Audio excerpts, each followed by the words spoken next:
உன் மனதில் கல்வனலாம் இறைவா. வந்தவர்களுக்கெல்லாம் பசி என்று வந்தால் வந்தவர்களுக்கெல்லாம் அரிசி உழுதருந்தி தான தர்மங்களை செய்து கொண்டிருக்கின்றோம். ஆலயங்கள்லாம் எழுப்பி இறைவனை வழிபட்டுக் கொண்டிருக்கின்றோம்.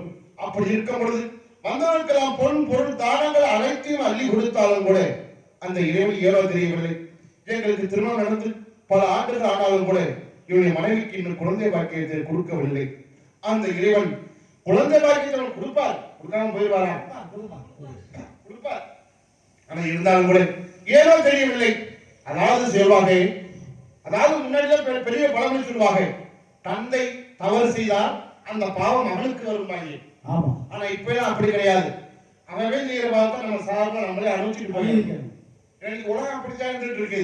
முன்னெல்லாம் பெரியவர் சொல்லுவாங்க, டேய் இவன் உங்களுக்கு கஷ்டப்படாதுன்னு சொல்லுவாங்க. அவங்க அப்ப என்ன பெரிய பாவம் செஞ்சானோ அதே மகன் அனுபவிச்சுட்டு இருக்காங்க. ஆனா இன்னைக்கு அப்படி இல்லை.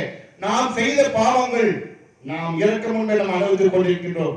ஆனா இதுல பார்த்தா பாருங்க, மனசு உலகத்துல அண்ணன் தம்பி ஒரு தாயார் பட்ட 10 மாசம் சுமந்து பெற்று ஒரு தாயோட மார்பில ஒரு அண்ணன் தங்கி தம்பி எல்லாம் ஒன்னா நம்ம பால் குடிச்சு ஒரே தொட்டியில படுத்து விளையாண்டாலும் கூட 5 வயசுல அண்ணன் தம்பி 10 வயசுல பங்காளிக்கவே போயிட்டு இருக்காங்க உலகத்துல.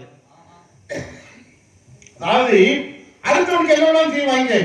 ஆனா கூட பிறந்த அண்ணன் தம்பிக்கு கூட ஒரு இன்ச்சு நிலத்தை விடுறாருந்தா மனுஷன் 1008 கணக்கு பார்ப்பான்.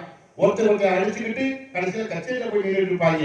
ஏன்னா உலகம் அப்படி இருந்தாலும் கூட நான் எதையும் எதிர்பார்க்காமல் இருக்கக்கூடிய பொன் பொருள் அனைத்து மக்களுக்கு வாரி வழங்கி கொண்டிருக்கிறேன். அப்படி கொடுத்து கொண்டிருந்தாலும் கூட அந்த இறைவன் ஏதோ மனைவிக்கு ஒரு ஆடோ பெண்ணோ ஒரு குழந்தையை கொடுத்திருந்தால் அள்ளி மாறுபாடு கொஞ்சி, என் மகனே, என் கண்ணே, என் மணியே என்று கொஞ்சம் அல்லவா இறைவா, ஏன் இந்த நாடகம் நடத்தி கொண்டிருக்கின்றார்? இருந்தாலும் கூட நான் தான் இப்படி என்றார். என் மனைவி சதாசர்வ நேரங்களும் எப்பொழுது பார்த்தாலும் குழந்தை இல்லாத ஏக்கத்தில் அழுது புலம்பிக் கொண்டிருக்கின்றார். நாம் அழுது கொண்டிருந்தால் அவள் நம்மை பார்க்கும் பொழுது, என்னை பார்க்கும் பொழுது அவளும் சேர்ந்து அழுவார். ஆகாலே இப்பொழுதுதான் வெளிநாடு வியாபாரங்களை முடித்து வீட்டுக்கு வந்திருக்கின்றேன். என் மனைவியை சந்திக்க வேண்டும்.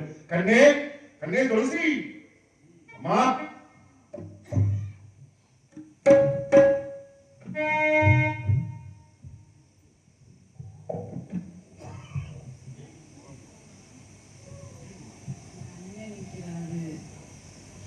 அவரையே இப்படி வாயான்னு பார்த்துட்டே இருக்காரு. எனக்கு பயமா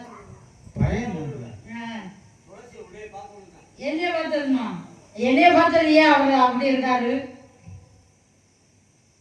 பூஜைக்கு ஏத்த பூவிது